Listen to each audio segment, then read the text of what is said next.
ঘোষণা করতে শুরু করবেন। ইন দি মিন টাইম হাজার হাজার মানুষের ভিতর থেকে, বড় বড় স্কলারের ভিতর থেকে, বড় বড় বক্তার ভিতর থেকে, বড় বড় সাহাবীদের ভিতর থেকে একটা সাধারণ মানুষ, জামা কাপড় ভালো না, চুলগুলো এবড়ো থেবড়ো, চেহারার ডকপথ ভালো না, গ্রামে গ্রামে দেখায়, আছে না? এই লোকটা দাঁড়ায় বলে, আমিরুল মুমিনিন সাইয়েদনা ওমর গো, হুকুম যদি দেন গো, আমি হযরত আবু বকর সম্পর্কে কিছু কথা বলতে চাই। আল্লাহু আকবার। বড় বড় স্কলাররা শেষ, এই গ্রামে বেটা কি কইবে? আমাদের বড় জালকাঠিতে বলে, হাতি ঘোড়া গেল তল, বেড়ায় কয় কত চল, আসেনি বলে এই কথা আছে না? হাতি ঘোড়া গেল তল, ভেড়ায় বলে। কিন্তু হযরত ওমর রাদিয়াল্লাহু তাআলা ওই লোকটার দিকে তাকাইয়াস, চেহারা ভালো না, গ্রামে গ্রামে ভাব, চন্দেখানি হেকমতে ইউনানিয়া রাহাম্বকা। কোন জিনুকের মধ্যে মুক্ত থাকে, জিনুকের মুখ না করলে বোঝা যায় না। যেহেতু মানুষ কথা বলুক, ওই লোকেরা টিপে করতেছে। আমরা ভালো বক্তৃতা করছি, আমি ফ্রান্স থেকে আসছি, আমি ইংল্যান্ড থেকে আসছি, আমি মক্কা থেকে আসছি, আমি দামেস্ক থেকে আসছি, আমি আলবাইক থেকে আসছি, আমি খাইতান থেকে আসছি, আমি আবু বকর সিদ্দিক সম্পর্কে জানি, আমি আবু বকরের সাথে ছিলাম। এই লোকটা কে? জামা কাপড় ভালো না, এই লোকটার নবী এই লোকটা আবু বকর সিদ্দিক সম্পর্কে কি বলবে? যা বলার বলুক, তাতে কিছু আসে আর যায় না। হযরত ওমর রাদিয়াল্লাহু তাআলা লোকটার দিকে তাকাইয়া আছে। ওমর রাদিয়াল্লাহু তাআলা কয়েক মিনিট লোকটার দিকে তাকাইয়া বলে, বাবা গো, কি বলবি বা জানব?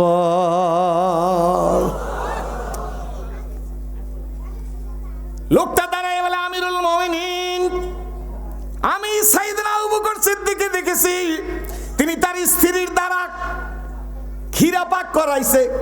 ক্ষীরা বোঝেননি? হালুয়া ক্ষীরা পাক করাইছে, ক্ষীরা রান্না করাইয়া পটের মধ্যে নেছে, বাটির মধ্যে নিয়া আর একটা ব্যাগের মধ্যে নিছে। ব্যাগের মধ্যে নিয়া হযরত আবু বকর হাতের মধ্যে আংটা লাগাইয়া নিজে এই রাস্তা দিয়ে ওই মাথা পর্যন্ত গেছে। ওই রাস্তা শেষ করিয়া ডান দিকে একটা গলি আছে, আমি আবু বকর সিদ্দিক ওই গলির মধ্যে ঢুকতে দেখছি। আবু বকরের জীবন সম্পর্কে বলা আমার শেষ। জোরে কন, পাবলিক কয় এটা জীবনী কইলে। আবু বকর ক্ষীরা পাক করছে, ক্ষীরা বাড়ির মধ্যে নিয়ে ওই রাস্তার মাথায় গেছে, ওখান থেকে ডান দিক গেছে। এটা একটা জীবনী হইল, বসে গেছে লোকটা। যে যাই বলুক, স্বর্ণকারে স্বর্ণ চেনে, জোরে বলেন, চেনে না? স্বর্ণকারে স্বর্ণ দেখলে চেনে। হযরত ওমর বুঝা ভালাইছে, মাহফিলের সমাপ্তি ঘোষণা করে দিছেন, সবাই বাড়ি চলে গেছে। হযরত ওমর রাদিয়াল্লাহু তাআলা নিজের কাছে ঘরে এশার নামাজের ইমামতি করিয়া ঘরে গিয়া শুইছে। কিন্তু হযরত ওমর ডান দিকে বাম দিকে মোরায়, কিন্তু ঘুম আসে না। বিবি সাহেবানি আতেকা নাম, হযরত ওমর রাদিয়াল্লাহু তাআলার স্ত্রী নাম আতেকা, মাথার মধ্যে হাত দিয়ে মেসেজ করিয়া দিতেছে, বলে স্বামী ঘুমান না কেন, কি হয়েছে? রাষ্ট্রীয় কোনো চিন্তায় পড়ছেন? কয় না আতেকা, বুঝবি না, আমার বড় ভাই আবু বকর যেই রাস্তায় গেছে, আমি ওই রাস্তার সন্ধান পাইয়া গেছি। ভাইজান, বুঝাইবার ভাষা আমার নাই, এলেমও নাই, কি দিয়ে আপনাদের বুঝাবো? হযরত ওমর রাদিয়াল্লাহু তাআলা বলেন, আমার ভাই আবু বকর যে রাস্তায় গেছে, ওই রাস্তার সন্ধান আমি পাইয়া গেছি। আতেকা ডাক দিয়ে বলে, আমিরুল মুমিনিন ব্যাখ্যা বিশ্লেষণ করে বুঝান। আতেকা আজকের সময় হবে না, তবে আতেকা আমি ফজরের নামাজের জন্য মসজিদে নববীতে যাব। নামাজ পড়ে ঘরে আসার সাথে সাথে আমারে কিছু ক্ষীর পাক করিয়া দেবা, একটা বাটিতে ঢুকাইয়া একটা ব্যাগে দিয়ে দেবা। আতেকা কেমন স্ত্রী জিজ্ঞেস করে না, স্বামী গো, কতটুক ক্ষীর রান্না করবো, দুধ আর চিনি দেবো কিনা, কয়জনারে খাওয়াইবেন, ঘরে খাওয়াইবেন না মসজিদে নববীতে খাওয়াইবেন, কি পরিমাণ রান্না করবো কিছু বলে না। কি বলেন, ঠিক নেবে? ঠিক। আমিরুল মুমিনিন ওমর রাদিয়াল্লাহু তাআলা নামাজ পড়তে গেছে, নামাজ পড় থেকে আসার সঙ্গে সঙ্গে দেখে যে ক্ষীরা রান্না করি আতেকা আমিরুল মুমিনিনের হাতে বাটির মধ্যে দিয়ে ব্যাগে দিয়ে দিছে। আমিরুল মুমিনিন রাষ্ট্রীয় কাজে গেছেন, ওই ব্যাগ তার সাথে রাষ্ট্রীয় কাজ কমপ্লিট করিয়া দুপুরের পরে, দুপুর হয় না এখন একটু বাকি আছে, এই সময় ব্যাগ নিয়ে রওনা করছে। ওই যে গ্রাম্য লোকটা বলছে আবু বকর সিদ্দিক ওই রাস্তার মাথা পর্যন্ত গেছে। হযরত ওমর রাদিয়াল্লাহু তাআলা ক্ষীরা নিয়ে রাস্তার মাথা পর্যন্ত গেছে আর বলে, আমার ভাই আবু বকর তো দুনিয়ায় নাই গো।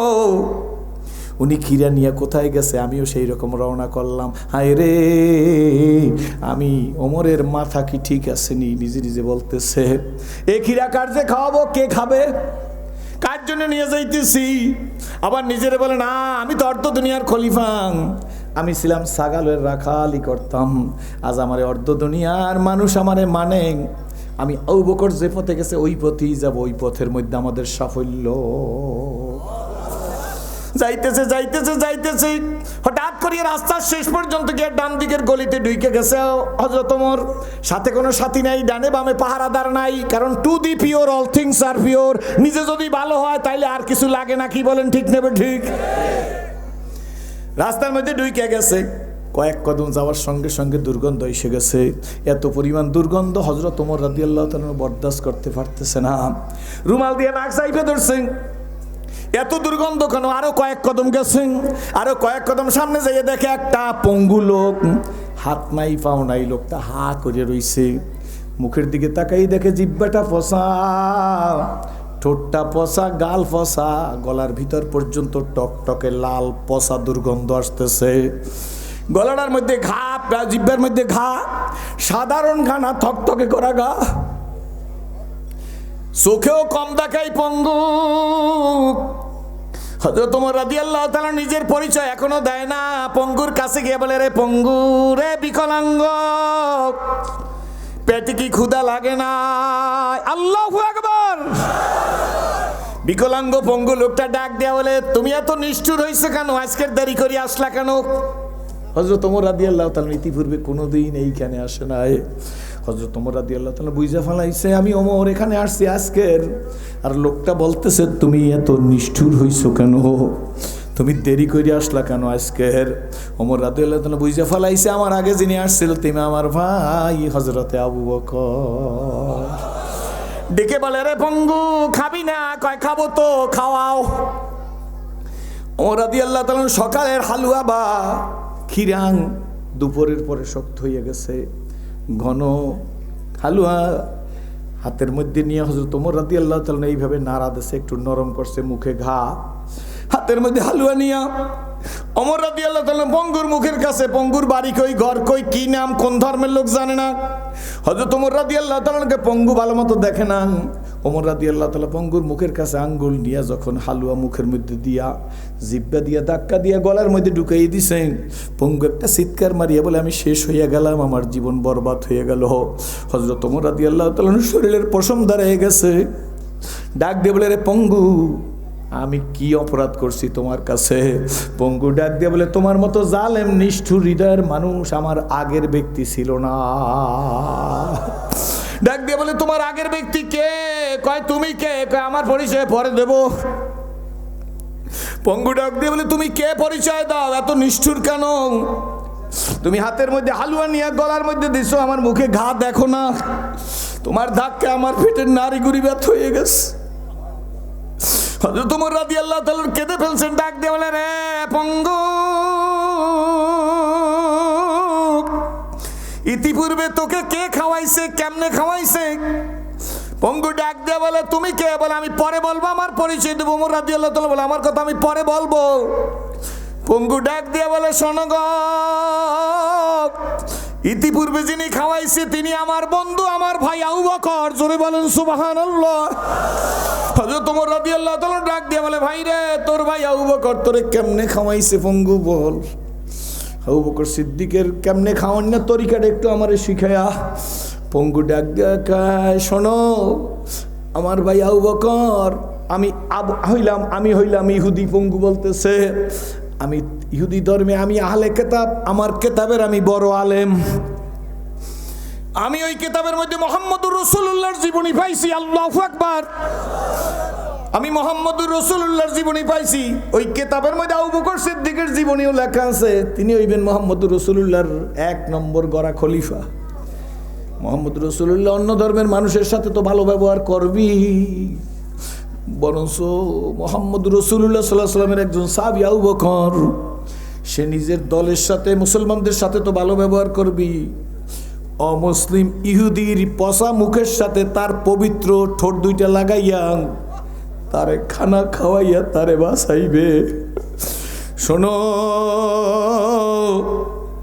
আমার বন্ধু আবু বকর কই, তুমি কি বলতে পারো? হযরত ওমর রাদিয়াল্লাহু তাআলা কেঁদে ফেলছেন, এখনো তার পরিচয় দেয় না। ডাক দিয়ে বলে, ভাই রে, তোমার ভাই আবু বকর তোমারে কেমনে হালুয়া খাওয়াইছে? ওই লোকটা কাঁদে আর বলে, আবু বকর আগে হালুয়া নিয়ে হাতের মধ্যে নরম করছে, এরপরে আবু বকর নিজের মুখের মধ্যে নিয়া নিজের জিহ্বা দিয়া না আরো লিকুইড বানাইছে। এরপর আবু বকরের দুইটা পবিত্র ঠোঁট আমার পচা ঠোঁট দুইটার সাথে লাগাইছে। এরপর আবু বকরের জিহ্বা দিয়ে আমার গলার মধ্যে ঢুকাই দিয়েছে।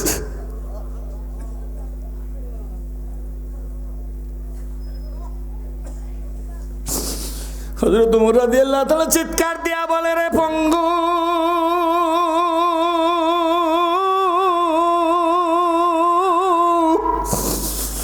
আমি ওমর,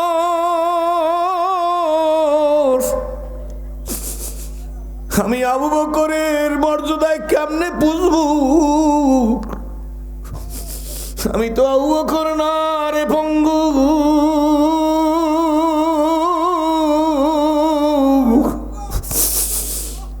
তুই কি চাও বল? পঙ্গু ডাক দিয়ে বলে, ওমর ভাই আবু বকর কই গো?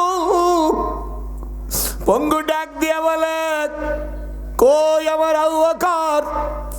হযরত ওমর রাদিয়াল্লাহু তাআলা বলে, আবু বকর আর কোনোদিন পঙ্গু তোমার কাছে আসবে না, তিনি দুনিয়ার থেকে বিদায় হয়ে গেছে।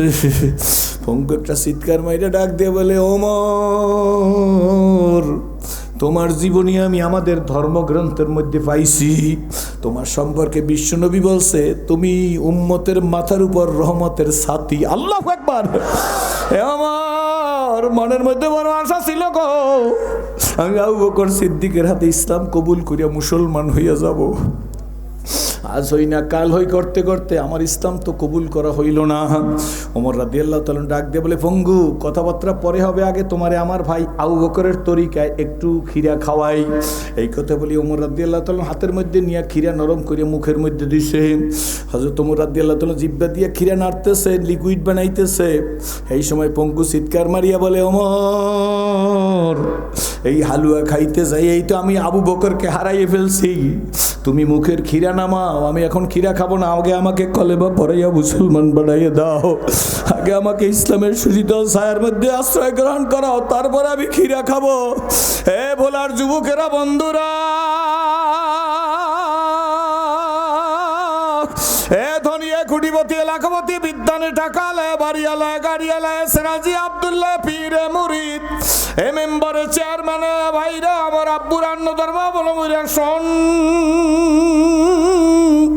আমি ছিলাম জাহান্নামের আসামি। আমি যদি দুনিয়া ইসলাম না কবুল করিয়া মারা যাইতাম, দুনিয়ায় দাউ দাউ করিয়া আগুন জ্বলতো, তার মধ্যে আমার জ্বালাই দিত। কিন্তু আমার মালিক, বলো বলো বলো, আমার মালিক, ডাক দে আমার মালিক, আমি সিরাজির গলায় কোরআনের রশি লাগাই আজকের এই স্টেজের মধ্যে বসাই দিছে। আব্বু সময় থাকিতে করো উন্নতি কামনা, সময় ফুরিয়ে গেলে আর তো পাবে না। তো বাবা, আমার মতো সেরাজিরে যদি আল্লাহ জাহান্নামের রাস্তার থেকে জান্নাতের রাস্তা দেখাইতে পারে, মুরব্বীরা দাঁড়াইবেন না আমি দেখতে চাই। আমার মনে বলে, আমার মনটায় আবেগে বলতেছি, কোন কোন জুয়ান দাঁড়াই বলতে পারো, সেরাজি হুজুর গুজারতে জবানা ফেরাতা নেই, যেই দিন চলে গিয়ে ওই দিন আর ফিরে আসবে না, ওই দিনের জন্য আফসোস করিও লাভ নাই। এখন থেকে তৈরি আছি এই জীবনটাকে আল্লাহ এই কোরআনের সাথে গর্ব। এমন যুবক কারা একটু দাঁড়াইয়ে দেখাও, আল্লাহ তুমি কবুল করো। এমন যুবক কারা দাঁড়াইয়ে দেখাও, হাত জায়গায় বলো, এই জীবনটারে কোরআনের সাথে গড়তে চাই, আল্লাহ তুমি কবুল করো। মুরব্বীরা দাঁড়ান লাগবে না বাবা, জোয়ানেরা দাঁড়াইয়ে হাতে নাড়া দে। আব্বু আলহামদুলিল্লাহ বইলে বইসা যাও। আপনারা বলতে পারেন, হুজুর দাঁড়া করাইলেন কেন? বন্ধুরা, বাবাজি রে, জীবনের 40টা বছর কাইটা গেল, জীবনের ঘরের দরজায় যাই আব্বু বলে ডাক দেয় নাই। ও ভোলার মানুষ, জীবনের 40টা বছর কাইটা গেছে, ঘরের দরজায় যাইয়া মা বইলা ডাক দেয় নাই। আল্লাহ বলতে পারেন সেরাজি আফসোস করো না বাবা, আফসোসও করি না গো, বরঞ্চ শুকরিয়া আদায় করিও মালিক।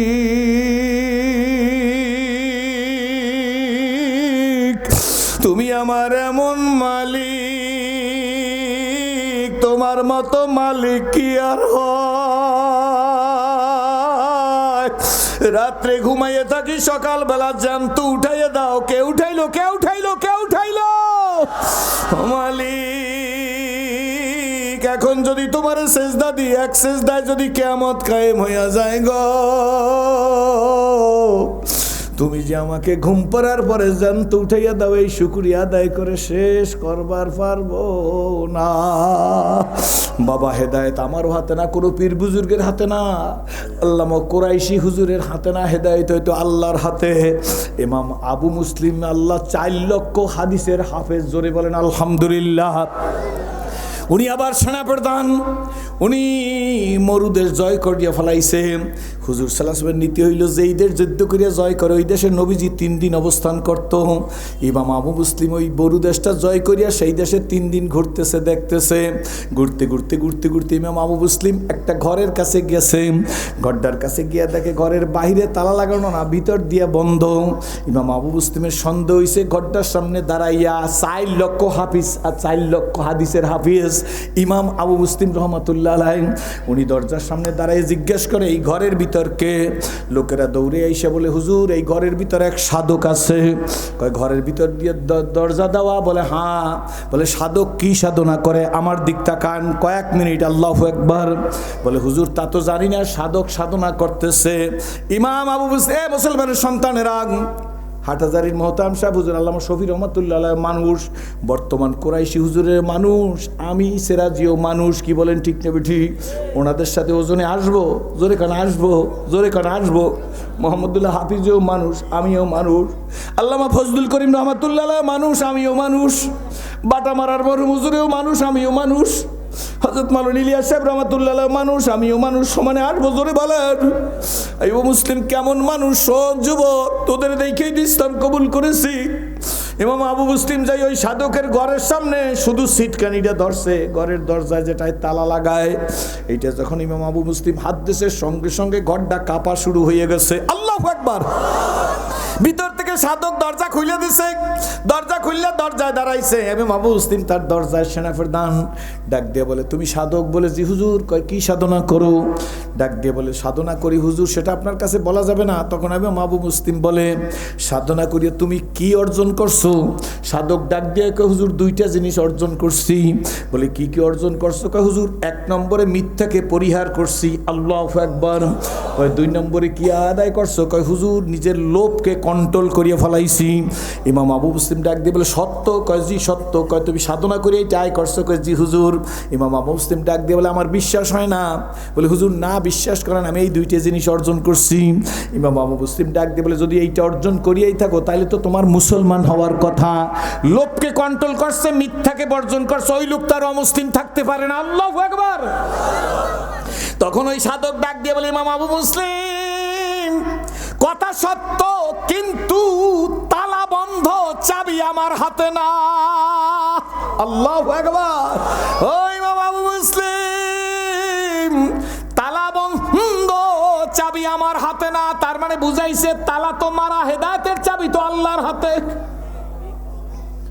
ইমাম আবু মুসলিম সাথীদের ডাক দিয়ে বলে 2 রাকাত করে নামাজ পড়ো। সবাই বলে সাথীদের তোমরা 2 রাকাত করে নামাজ পড়ো। সাথীরা 2 রাকাত করে নামাজ পড়ছে। ইমাম আবু মুসলিম ওই সাধকের ঘরের দরজা সাধক আবার বন্ধ করিয়ে দিচ্ছে। ঘরের দরজায় দাঁড়ায় ইমাম আবু মুসলিম হাত উঠায়, আল্লাহ গো, সাধক মিথ্যাকে পরিহার করছে, লোভকে কন্ট্রোল করছে, তুমি তারে হেদায়েত দাও। এই কথা বলি ইমাম আবু মুসলিম চোখের পানি ছেড়ে দিছে। বাবা, আশেকের চোখের পানির বড় দাম। আল্লাহু আকবার। যখন হাত উঠে চোখের পানি ছেড়ে দিছেন, সঙ্গে সঙ্গে ভিতর থেকে সাধক আইসা দরজা খুলিয়া ডাক দিয়ে কে মামা মুসলিম আমার জন্য আরেকটু কাঁদো, তালা লড়তেছে, তালা লড়তেছে, তালা লড়তেছে। এই কথা বলিয়া দরজা বন্ধ করিয়া দিছে। ইমাম আবু মুসলিম সাথীদের বলে তোমরা আরো কান্নাকাটি করো। যখন ইমাম আবু মুসলিম এই সাধকের দরজার সামনে দাঁড়ায় কান্না শুরু করিয়ে দিছে, একটু পরে সাধক আবার দরজা খুললে লাভ শুরু করিয়ে দিছে। কয় ইমাম আবু মুসলিম তালা খুইলে গেছে, তালা খুইলে গেছে, তালা খুইলে গেছে। হাতটা দিয়ে কে ইমাম আবু মুসলিম তুমি আমার কলেমা পড়ে মুসলমান বানাই দাও, আল্লাহু আকবার। এরে বন্ধু, এরে ভাই, এরে মা, সেই জন্য বলতেছিলাম 40 বছরের মধ্যে সিরাজি ঘরের দরজায় যায় মা ডাকে নাই। এই তো কয়েক বছর আগে কাবা ঘরের সামনে দাঁড়াই আছি, দোয়া করিয়া 10 কদম পিছনে গেছি, একটা ছেলে দৌড়িয়ে এসে ডাক দেখো হুজুর আমার জন্য দোয়া করেন, আপনি সিরাজি হুজুর নাম বলে আমাকেও তুমি চেনছো? হুজুর একই বিমানে কিন্তু আসছিলাম, আপনি ওহেরামপাড়া আমি ওহেরামপাড়া, হুজুর আপনার সাথে কথা বলতে চাইছিলাম সুযোগ পাই নাই। আমি বলে কি বলবো বলো? হুজুর আপনি আমার মার বাবার জন্য দোয়া করবেন, এই কাবার সামনে একটু দোয়া করেন। আমি বলে কেন তোমার মা বাবা দুনিয়ায় নাই? হুজুর মা বাবা দুইজনই দুনিয়াতে আসছে, এই জন্যই তো দোয়া চাইছি। আমি বলে তোমার জন্য আর দোয়া করা লাগবে না, তুমি আমার জন্য দোয়া করো। ওরে দেখি আমি যত কথা বলতেছি ওর মধ্যে অজদ হইতেছে, আশেকারা আর জুইয়ে দিগারাস বুলবুলারা গপ্তে গুয়ে দিগারাস ই জমিরা আসমানে দিগারাস তাহার গলেরা রঙ্গ বুয়ে দিগারাস। আল্লাহু আকবার। পাগলার পাগলামি শুরু হয়ে গেছে। আমি তো বুঝে ফেলাইছি কাবার তাওয়াজ্জুতে এই কাজ হইতেছে। ও আমার হাতটা টাইনিয়ে নিয়েই বলতেছে হুজুর শোনেন আপনি আমার জন্য কেন দোয়া করবেন? আমি দোয়া করবো না তা তো আমি বলি নাই। বলে হুজুর আমার মায়ের কাছে আমার বাবার কাছে বইলে আমি হজে আসছি, যখন আমি বিদায় হয়ে আসি শেষবার তখন আব্বুর পায়ের উপর হাত দিয়া কদম বুসি করছি। আব্বু আমার ধরে কপালের মধ্যে একটা সুমা দিয়েই ডাক দেখে ছেলে নিজের যোগ্যতায় কাবায় যাও না, আমি তোর বাবা আমি দোয়া করছি, আমি ইটের বাটায় কাজ করছি, রিক্সা চালাইছি, কলা কচু বিক্রি করছি, আমি কুলিগিরি করছি, 2-4 টাকা জোগাড় করছি, তা দিয়ে কাবায় গেছি। কাবায়ের দরজায় দাঁড়াইয়া স্বর্ণের দরজায় দাঁড়াইয়া কাবাঘরের স্বর্ণের দরজার সামনে দাঁড়ায় আমি বলছি আল্লাহ আমার একটা সন্তান তুমি কাবায় নিয়ে আইসো। আমি বাবার দোয়ায় তুই কিন্তু কাবায় যাইতেছো, কাবায় যাইয়া বাবারে ভুলিস না। হুজুর এই কথা বলিয়া বাবা আর একটা সুমা দিয়া কয় তোর মায়ের কাছে বইলে যাম। হুজুর আমি আমার মায়ের কাছে গেছি, মা আমারে জড়াইয়া ধরছে, কপালটার মধ্যে একটা সুমা দিছে, ঠোঁটটার মধ্যে একটা সুমা দিয়া, বাম গালে সুমা দিয়া ডান গালে ঠোঁটটা সাইফে ধরছে। মা ডাক দিয়া কয় সোনামণি কাবায় যাও, মায়েরে ভুলিস না। হুজুর আমি কাবাঘরের কাছে আসছি, ওই তো কাবার গিলাপ আমাকে আঙ্গুল দিয়ে এরকম দেখাইতেছে। হুজুর আপনি ধরিয়ে দেখেন আমার মায়ের ঠোঁটটা আমার গালের সাথে লাইগে রইছে, এখন বিদিক হয়ে গেছে, নিজের কন্ট্রোল করতে পারে না। আমি বলে পাগল তোর মায়ের ঠোঁট এখন তোর গালে লাইগে থাকা সম্ভব নেই। হুজুর আমার মায়ের ঠোঁটটা আমার গালের সাথে লাইগে রয়েছে, আপনি হাত দিয়ে দেখেন। আমি বুঝে ফেলাইছি ওর এখন ঠিক সেন্স নাই। আমি ওর টান দিয়ে বুকের সাথে লাগাই বলি আরে পাগল তোর মায়ের ঠোঁট তোর গালের সাথে লাগা সম্ভব না, এখনো লাইগা রয় নাই, তুই আবেগ নিয়ে কাঁদো। আর আমি সিরাজি 40 বছরের মধ্যে ঘরের দরজায় যাইয়া মা ডাকি নাই, বাবা ডাকি নাই। মদিনাতে সুপার মলে যাইয়া সুপার মার্কেটের মধ্যে যাইয়া একটা জায়নামাজ খুঁজতেছি, বন্ধু বান্ধবের রুমাল জায়নামাজ আতর গিফট করবো, বড় জায়নামাজ খুঁজতেছি আর কাঁদতেছি। এক বন্ধু 18 বছর মদিনায় থাকে, বন্ধু আমার আইসাই বলে ভাইজান আপনি কাঁদেন কেন? আমি বলছি আমি জায়নামাজ খুঁজতেছি। আপনি কাঁদেন কেন জিজ্ঞেস করছি? আমি বলি না কাঁদি না। কয় ভাইজান আপনার চোখের মধ্যে তো পানি। আমি বলে বন্ধু কাঁদি কেন জানো নি? কত বন্ধু বান্ধবের জন্য জায়নামাজ কিনলাম, রুমাল কিনছি, পাগড়ির কাপড় কিনছি, আতর কিনছি, কিন্তু আমি তো আর একেবারে গরিব না। আজকের যদি আমার মা মুসলমানিয়ে বাইসে থাকতো আমি মদিনার একটা দামি জায়নামাজ এখান থেকে নিতাম, জায়নামাজটা নিয়ে আমার মায়ের পায়ের নিচে বিছিয়ে দিতাম, আর আমার মাকে বলতাম মা তোমার আলেম ছেলে বক্তা ছেলে তোমার পায়ের নিচে জায়নামাজ বিছিয়ে দিছে, মা গো আমার কেনা জায়নামাজে তুমি মালিকের সেজদা দাও। দেখলাম ছেলেটা পাগলের মতো হয়ে গেছে। হুজুর আপনি কাঁদবেন না,